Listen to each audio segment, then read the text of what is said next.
நீங்க கூட்டத்தை நடத்துங்க, நடத்தாம போங்க. மக்களோட பிரச்சனையை பேசுங்க, பேசாம போங்க. எனக்கு த்ரிஷாவோட போட்டோவை வச்சே ஆகணும் அப்படின்னு ஒரு கவுன்சிலர் அடாவடியில இறங்கி இருக்காருங்க. அதுதான் இப்போ ரொம்பவே வைரலா போய்கிட்டு இருக்கு. இப்போ த்ரிஷா வந்து அரசியலுக்கு வருவாங்களா மாட்டாங்களா அப்படின்னு எல்லாருமே எதிர்பார்த்து காத்துட்டு இருக்கக்கூடிய நேரத்துல காரைக்குடியில தான் இந்த ஒரு சம்பவம் நடந்திருக்கு. என்னன்னா மாமன்ற கூட்டம் வழக்கம் போல நடந்திருக்கு. அங்க எல்லா கவுன்சிலர்களும் போயிருக்காங்க. அதுலதான் ஒரு சுயேட்சை வேட்பாளர் இந்த மாதிரி வேலையை பார்த்துட்டு இருக்காரு. நீங்க கூட்டத்தை நடத்தினாலும் சரி, நடத்தாம இருந்தாலும் சரி, மக்கள் பிரச்சனையை கேட்டாலும் சரி, கேட்கனாலும் சரி, எனக்கு விஜய் போட்டோ பக்கத்துல த்ரிஷா போட்டோவை வச்சே ஆகணும் அப்படின்னு கோரிக்கை வச்சிருக்காருங்க. கோரிக்கை வச்சது மட்டுமே இல்லாம 2-3 வார்த்தையை சேர்த்து சொல்லியிருக்காரு.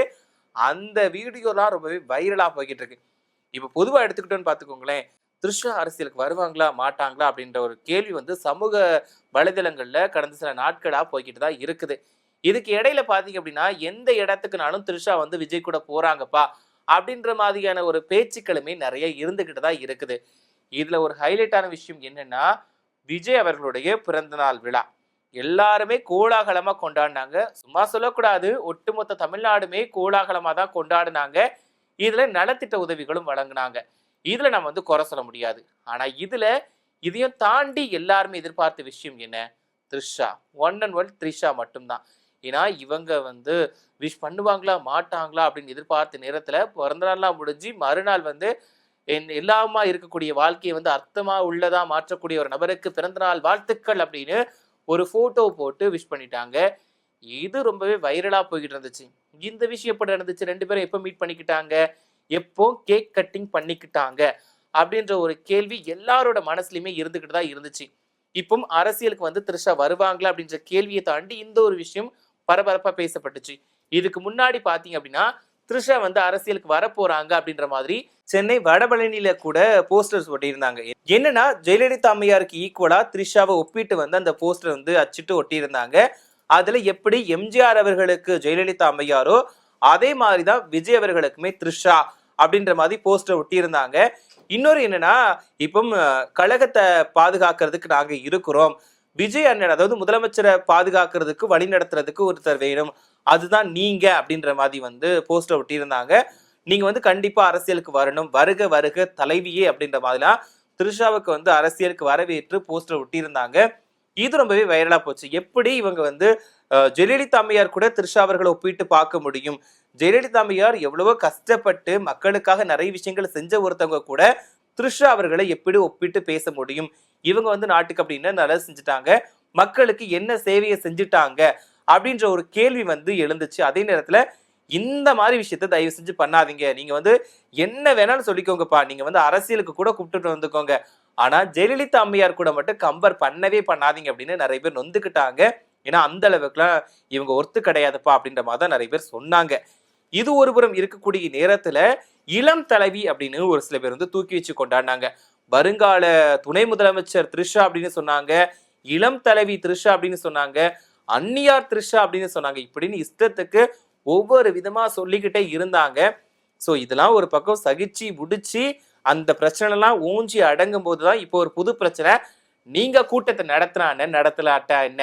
அதாவது நம்ம வந்து வருத்தப்படாத வாலிபர் சங்கம் படம் பார்த்திருப்போம்ல, நீங்க திருவிழாவை நடத்துங்க, நடத்தாம போங்க, கரகத்தை தூக்குங்க, தூக்காம போங்க, எங்களுக்கு திண்டுக்கல் ரீட்டாவோட டான்ஸை வச்சே ஆகணும்னு சொல்லுவாங்களே, அதே மாதிரிதான் நம்ம கவுன்சிலர் ஐயா அங்க போயிட்டு வந்து நீங்க என்ன வேணாலும் பண்ணிக்கோங்க, எனக்கு த்ரிஷாவோட போட்டோவை வச்சே ஆகணும்னு சொல்லியிருக்காரு.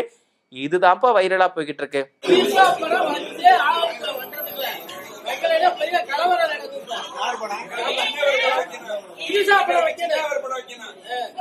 என்னன்னா காரைக்குடி மாமன்ற கூட்டம் வந்து வழக்கம் போல நடந்திருக்கு. எல்லா கவுன்சிலர்களுமே அங்க போயிருக்காங்க. போயிட்டு தங்களோட பகுதியில் இருக்கக்கூடிய குற்றச்சாட்டுகள் கோரிக்கைகள் எல்லாத்தையும் முன் வச்சு பேசிட்டு இருந்திருக்காங்க. அங்கதான் 11வது வார்டு சுயேட்சை வேட்பாளர் மெய்யர் வந்து ஒரு குண்டை தூக்கி போட்டிருக்காரு. என்ன திடீர்னு எந்திரிச்சிட்டு எனக்கு த்ரிஷா போட்டோவை வைக்கணும் அப்படின்னு சொல்லியிருக்காரு. இதுல த்ரிஷா போட்டோ வைக்கணுமா அப்படின்னு ஆச்சரியமா கேட்கிறப்போ விஜய் அவர்கள் போட்டோ பக்கத்துல வந்து த்ரிஷா அவர்களுடைய போட்டோ வைக்கணும் அப்படின்ற மாதிரி சொல்லியிருக்காரு. என்னன்னா விஜய் அவர்கள் இந்த தேர்தல்ல ஜெயிச்சு சிஎம் ஆனதுக்கு முக்கியமான காரணமே த்ரிஷா தான் அப்படின்னு சொல்லியிருக்காரு. ஸோ இது மட்டுமே இல்லாம வருங்கால சிஎம்ஏ த்ரிஷா தான் அப்படின்னு ஒரு குண்டை தூக்கி போட்டிருக்காருங்க. என்னடா ஆச்சு ஏதோ ஆச்சுன்னு சொல்லிட்டு எல்லாருமே அங்க இருக்கவங்க பதறி போயிட்டாங்க. ஏன்னா அங்க போனவங்க எல்லாருமே தங்களோட பகுதியில் இருக்கக்கூடிய மக்களோட குறைகளை பத்தி பேசினாங்க. ஆனா இவர் என்ன நினைச்சாரோ ஏது நினைச்சாரோ தெரியல, திடீர்னு எனக்கு த்ரிஷா போட்டோ வைக்கணும் அப்படின்னு ஒரு கோரிக்கை வச்சுட்டாரு. இது அங்க இருந்த எல்லாருக்கும் ஷாக்கா தான் இருந்துச்சு. ஒரு பக்கம் மற்ற கவுன்சிலர்கள் அவர் கூட வாக்குவாதத்துல ஈடுபட்டாங்க. இன்னொரு பக்கம் மேயர் அவருக்கு ஒரு சில அறிவுரைகளை வழங்குறாங்க. இப்படின்னு போய் கொஞ்சம் சலசலப்பை ஏற்படுத்தி இருந்துச்சு. அதுல இவரோட ஹைலைட் என்ன தெரியுமா? இங்க விஜய் அவர்கள் வின் பண்ணதுக்கு காரணமே த்ரிஷா தான் அப்படின்னு சொல்லியிருக்காங்க. த்ரிஷா அவர்கள் அப்படி இடத்த பண்ணாங்க அப்படிங்கிறது யாருக்குமே தெரியாது.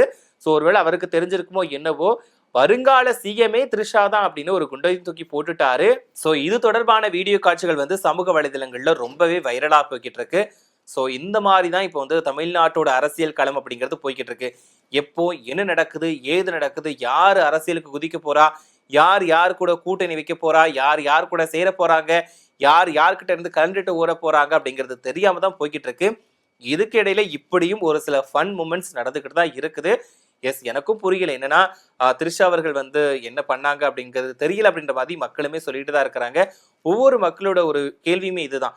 ஏன்னா த்ரிஷா அப்படி என்னத்தை பண்ணிட்டாங்க, உங்களை அரசியலுக்கு வராங்கன்னு சொல்றீங்க, நெக்ஸ்ட் சிஎம்னு சொல்றீங்க, திருச்சி கிழக்கு தொகுதியில் நிக்க போறான்னு சொல்றீங்க. இவங்க மட்டுமே இல்ல, இன்னும் ஒரு சில நடிகர் நடிகைகள்லாம் இருக்காங்க. அவங்களாம் நடிப்புல இருக்காங்கன்னு தெரியல. ஆனா திடீர்னு பாத்தீங்கன்னா நான் அரசியலுக்கு வரேன் அப்படின்ற மாதிரி வர்றாங்க.